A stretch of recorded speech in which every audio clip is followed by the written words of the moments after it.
The European Union once tried taking the first major step to becoming one nation, like a United States of Europe. In 2004, the EU almost drafted its own constitution, but it was shut down at the very last second. So what was in the constitution? Why did it fail? And what could this mean for the future?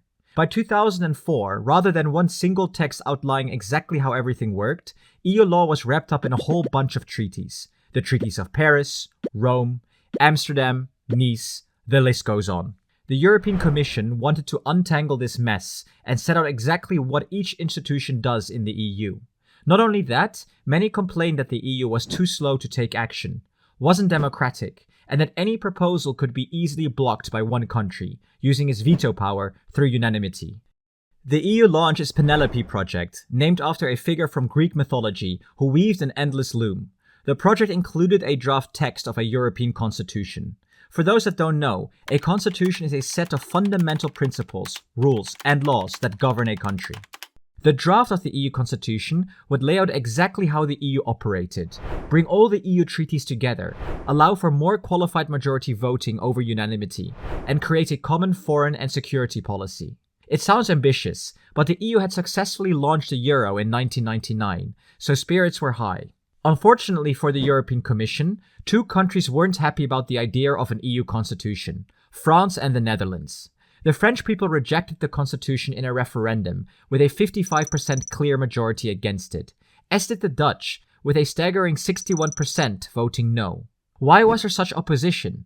The answer is simple. The idea of an EU constitution was too much for many people. It was a huge step towards EU integration, and the name made people think they would lose all national sovereignty.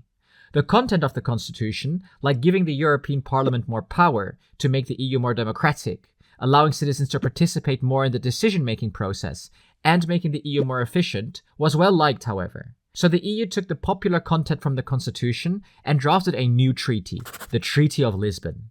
The EU treaties from the past would not be under one constitution, but would be organized into two single treaties, the Treaty on the European Union and the Treaty on the Functioning of the European Union. This time, the Dutch and French people voted yes, but there was one problem, caused by the same country that is often hampering the EU and blocking legislation. That's right, Ireland. The Irish people were more worried about deeper EU integration, especially regarding military neutrality and social policies, so rejected the Lisbon Treaty with a 53.4% against. The EU then amended the Lisbon Treaty to address Ireland's concerns, and it was approved in a subsequent referendum, becoming EU law in 2007. The question remains, however, could the EU one day draft a European constitution? A European constitution would be a massive step towards deeper integration across the continent, and would be a major victory for those in support of a more integrated Europe. Constitutions often serve as the founding documents for newly formed countries, so those who fear deeper European integration had a good reason to be concerned.